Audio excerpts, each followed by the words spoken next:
we're doing reforms. The U.S. Attorney's Office in Chicago? What are you doing here? Well, after learning of certain conduct by the government in a grand jury during a recent case. You mean the recent case where you had to throw out charges against anti-ICE protesters and progressive politicians that you were going after? After Federal Judge April Perry, said I had never seen the types of prosecutorial behavior that I saw from your lawyers in this case. Look, we announced changes to the office's grand jury practices. Wait, why does any of this still matter if the charges have already been dismissed? It does impact other cases. If it happened here, I can tell you that it's probably happened in other offices. So as the Trump administration continues to prosecute protesters and other political opponents, then proving misconduct in this case would make misconduct seem more likely in other cases? And the real-world impacts of that could look like protesters facing prison time. What kind of alleged misconduct are we even talking about? Transcripts showed that prosecutors engaged in improper vouching to grand jurors. I definitely know what that means. It's giving personal assurances to the jury that something is true.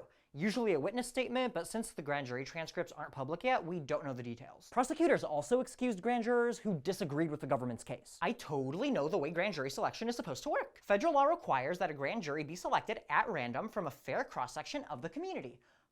Asking people point blank if they agree with your case, then dismissing them if they don't, might not meet certain definitions of random or fair. They also had improper prosecutorial communications of a substantive nature with the grand jurors outside of the grand jury room. Oh, I don't even need to Google that one. Sounds like it might raise questions around the whole right to an impartial jury thing. They also initially redacted all of this when I first got grand jury transcripts. So if prosecutors are breaking rules in the process of trying to sway juries against Trump's political opponents, then hiding that they broke those rules, couldn't that make it easier to criminalize protests and have a chilling effect on free speech? Yes, it could. Thank you, legal experts, for your brief but helpful cameo. So what can be done to counteract this? Well, the protesters who are charged are fundraising right now to pay off their legal debts. And there's potential that prosecutors could be punished for not following the rules. There is a weaponization fund that I think we are now eligible for. Oh right, the weaponization fund that the Trump administration says is definitely not just for January 6th insurrectionists, but for anybody who's had the government weaponized against them.